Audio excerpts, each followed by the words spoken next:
चलिए बिना किसी लाग लपेट के आज के इस दिलचस्प विश्लेषण में सीधे मैदान के उस रोमांच में उतरते हैं जहां हर गेंद पर धड़कनें तेज हो जाती हैं। आज हम सिर्फ बोरिंग आंकड़ों की बात नहीं करने वाले हैं, बल्कि बात होगी असंभव लगने वाले टारगेट्स की, भारी दबाव में बिखरती हुई गेंदबाजी की और क्रिकेट की उस सबसे बड़ी बहस की जो हर फैन के दिमाग में चलती रहती है कि आखिर इस टी20 के विस्फोटक युग में असली महानता या गोट किसे माना जाए। तो जरा सोचिए, मैदान पर कोई टीम बल्लेबाजी करने उतर रही है और स्कोरबोर्ड पर एक ऐसा लक्ष्य टंगा है जो किसी एवरेज से कम नहीं, पूरे 230 रन। मॉडर्न डे टी20 क्रिकेट में 200 का स्कोर तो खैर अब आम बात हो गई है, लेकिन 230 रन बॉस एक ऐसा प्रेशर कुकर है जहां दुनिया के बेस्ट से बेस्ट बल्लेबाज भी हिम्मत हार जाते हैं। ये महज बल्लेबाजी का टैलेंट नहीं है, ये विशुद्ध रूप से मानसिक मजबूती का टेस्ट है। नंबर 1, 230 रन का लक्ष्य चढ़ने के लिए एक पहाड़। इस जानलेवा दबाव को समझने के लिए हमें आईपीएल 2025 के गुजरात टाइटंस और चेन्नई सुपर किंग्स वाले उस महामुकाबले को देखना होगा जिसने हाई स्कोरिंग थ्रिलर्स की पूरी कहानी ही पलट कर रख दी थी। हुआ ये कि चेन्नई सुपर किंग्स ने अपने पूरे 20 ओवर खेलकर महज 5 विकेट के नुकसान पर 230 रनों का पहाड़ खड़ा कर दिया, और जवाब में गुजरात टाइटंस जैसी धागड़ टीम महज 18.3 ओवर में 147 रन पर ऑल आउट हो गई। ये कोई आम हार नहीं थी, ये रन रेट के उस भारी भरकम बोझ के नीचे दबकर पूरी तरह से टूट जाने का नजारा था। अब सवाल उठता है कि ये 230 का आंकड़ा बना कैसे। जाहिर है इसका सीधा कारण थी वो विस्फोटक बल्लेबाजी जिसने मैदान के हर कोने में आग लगा दी थी। डेवॉल्ट ब्रेविस का ही परफॉर्मेंस ले लीजिए, लगभग 248 की स्ट्राइक रेट से महज 23 गेंदों में 57 रन।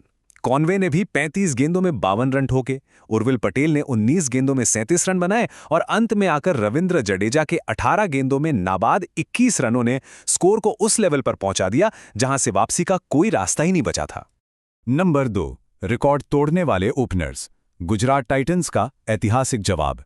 अब इतने बड़े झटके के बाद कोई टीम दोबारा खड़ी कैसे होती है? अगर हम 2026 के आईपीएल सीजन की तरफ देखें तो एक बात बिल्कुल साफ हो जाती है। आज के दौर में अगर ऐसे बड़े स्कोर का जवाब देना है तो आपकी शुरुआत एकदम ऐतिहासिक होनी चाहिए। और अब जरा इस नंबर को देखिए, 600 से ज्यादा।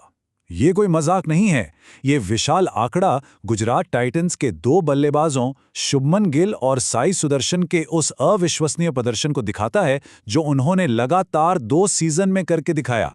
देखिए, आईपीएल के इतिहास में कई ऐसी महान जोड़ियां रही हैं जिन्होंने एक सीजन में 600 से ज्यादा रन जोड़े हैं।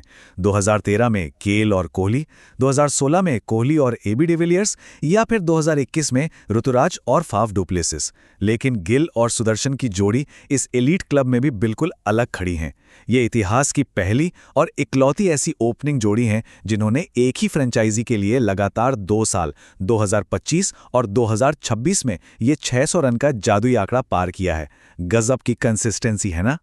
और साई सुदर्शन की बात करें तो 2026 में उनकी फॉर्म का ये आलम था कि उन्होंने लगातार 5 मैचों में 50 से ज्यादा का स्कोर बनाया। इस गोल्डन रन के साथ ही उन्होंने 2012 के वीरेंद्र सहवाग, 2018 के जोस बटलर और 2019 के डेविड वार्नर जैसे सर्वकालिक महान दिग्गजों की बराबरी कर ली। सच कहूं तो जब टीम के पास टॉप ऑर्डर में ऐसी धांसू फॉर्म हो तभी आप 230 जैसे पहाड़ को चुनौती दे सकते हैं।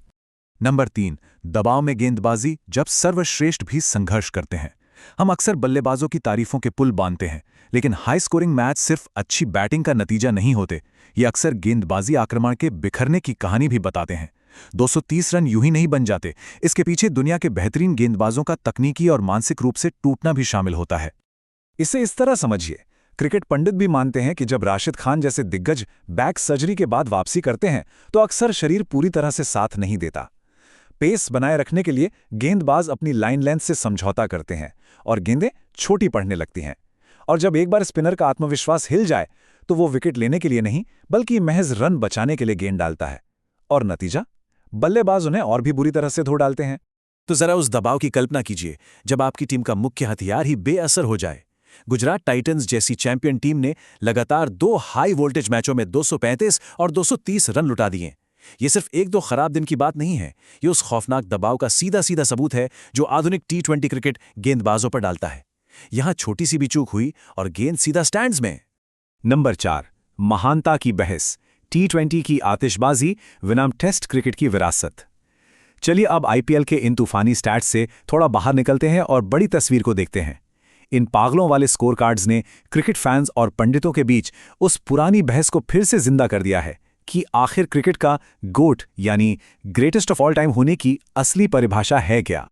इसे न्यूट्रल नजरिए से देखें तो हमारे पास दो बिल्कुल अलग दुनिया है। एक तरफ T20 है जहां सब कुछ फास्ट फॉरवर्ड है, रनों की बारिश है, फुल एंटरटेनमेंट है और यह पूरी तरह से पावर और अजीबोगरीब बैटिंग स्टांस पर टिका है। और दूसरी तरफ है टेस्ट क्रिकेट, जो सच में फिजिक्स, आपके स्टैमिना, आपके डिफेंस और पूरे 5 दिनों की मेंटल टफनेस का अल्टीमेट टेस्ट है। जब बात दिग्गजों की होती है तो क्रिकेट एक्सपर्ट्स अक्सर इतिहास के पन्नों में लौट जाते हैं।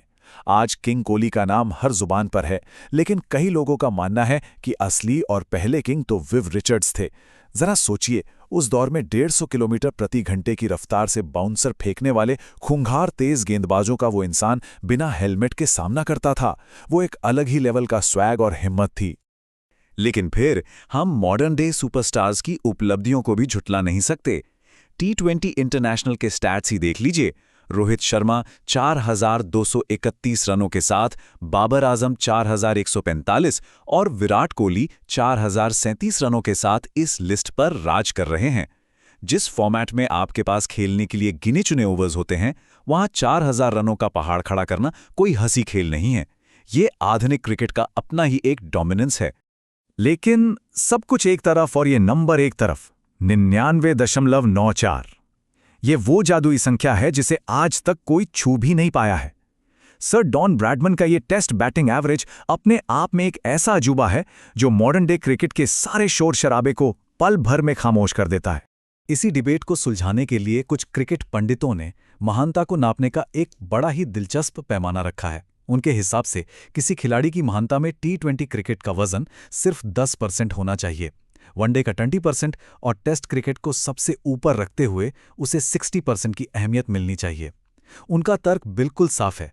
असली टैलेंट और धैर्य की पहचान सिर्फ और सिर्फ टेस्ट मैच के उन 5 दिनों में ही हो सकती है। और ये बात सिर्फ फॉर्मेट्स की नहीं है, बात खेल की भौतिकी यानी फिजिक्स की भी है। T20 में डेवॉल्ट ब्रेविस का वो मशहूर लायन स्टैंस बहुत गजब काम करता है। आप लाइन से हटते हैं और छक्का मार देते हैं। लेकिन पंडितों का मानना है कि यही T20 की तकनीकें जब टेस्ट क्रिकेट की लाल गेंद और उछाल भरी पिचों के सामने आती हैं तो ताश के पत्तों की तरह बिखर जाती हैं। और इसीलिए ये बहस कभी खत्म नहीं होती कि क्या आज के दौर का 3 फॉर्मेट सुपरस्टार कभी उन पुराने दिग्गजों की बराबरी कर सकता है जिन्होंने अपनी पूरी जिंदगी सिर्फ एक फॉर्मेट की मास्टरी में लगा दी। तो इस पूरे विश्लेषण के बाद हम आखिर में इसी बड़े सवाल पर आके रुकते हैं, हम इन दोनों को किस तराजू में तौले? क्या आईपीएल के 230 रनों के उस पागलपन भरे रोमांच को क्रिकेट की सर्वोच्च ऊंचाई मान लेना चाहिए, या फिर असली महानता आज भी उसी लाल गेंद, सफेद कपड़ों और 5 दिन की उस थका देने वाली परीक्षा में ही बसती है? दोनों ही बातों में दम है, और सच तो ये है कि खेल के इस खूबसूरत इतिहास को कुरेदना और इन सवालों पर लगातार चर्चा करना ही इस खेल को इतना महान बनाता है।